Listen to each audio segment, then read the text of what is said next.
풍성한 사랑의 열매들.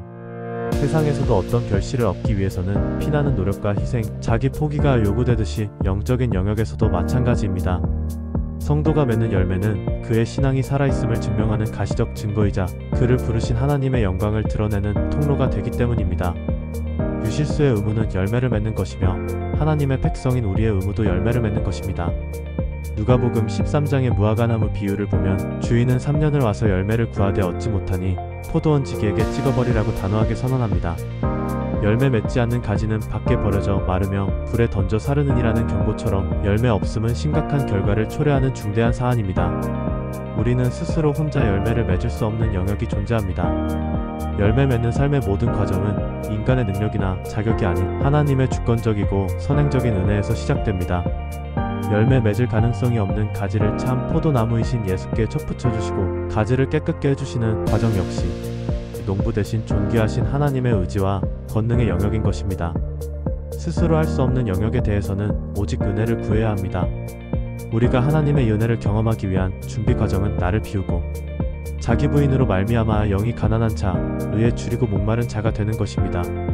수십 년의 종교 생활을 했더라도 하나님의 은혜를 경험하지 못했다면 모든 종교의 겉옷을 치우고 하나님의 은혜 앞에 나아가야 합니다.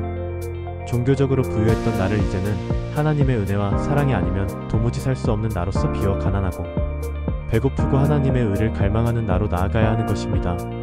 이렇게 모든 준비를 마쳤다면 이제는 우리가 열매를 맺기 위한 꽃을 피우고 풍성한 과실을 맺기 위한 치열한 투쟁과 몸부림이 있어야 합니다.